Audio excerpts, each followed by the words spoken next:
Hey, it's CC Nerfable, and I'm just going to do a video showing you about my barricade, because I just felt that I needed to show you guys that because it's really cool, and it's a lot of fun to use.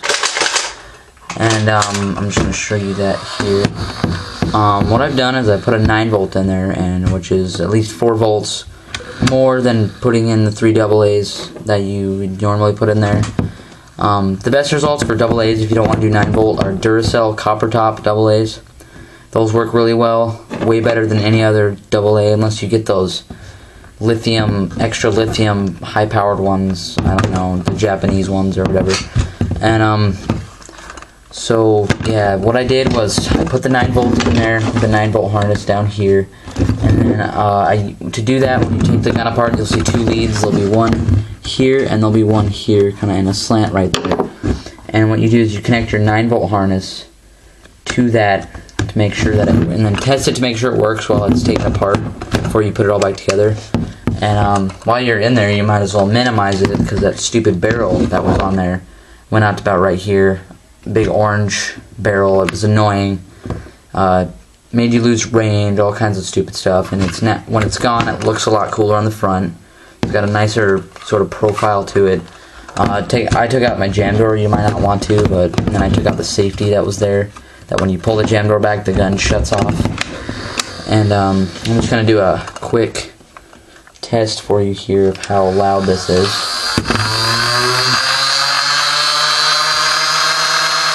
And it takes a little bit longer to rev up, or it takes a little bit. Still takes a while to rev up, but once it's revved up, the darts are just going so much farther than they originally were. And since I've kind of greased my rotating mechanism here, so I can just do it really smooth. And then about my integration here, where I took a secret strike and put it into the bottom.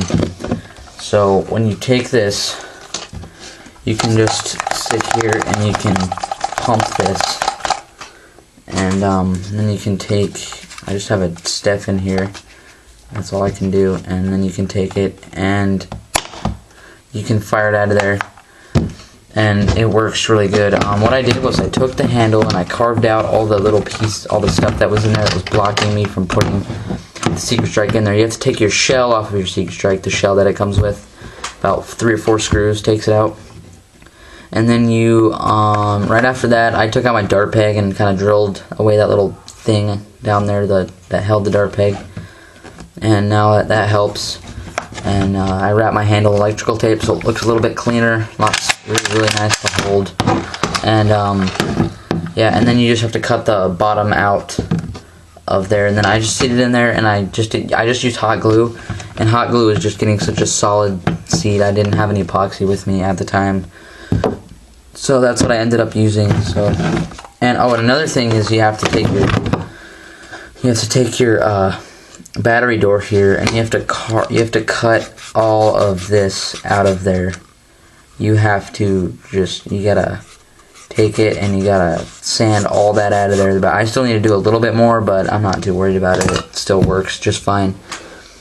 So yeah, and I was gonna show you that piece. For those of you that have a long strike, you know that attachment that you put on there decreases your range by so much. To help with that, if you like your attachment, you like the way it looks, I took the front of it off. It went out to about like right here, so I completely cut it off of there and sanded the inside of this a little bit with some really nice sandpaper, like 60 grit, and then I used some 1500 to smooth it out. But once you do that, it'll help your range a little bit because it helps your darts can exit a little bit easier.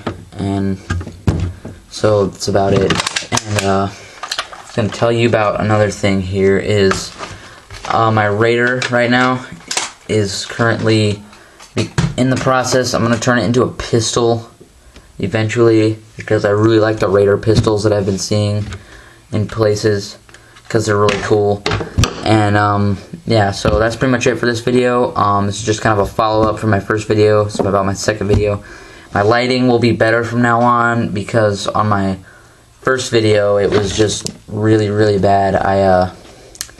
Because I use this really crummy camera that I hate, and that won't be happening anymore. So yeah, so that's pretty much it for this video. So yep, Thanks for watching.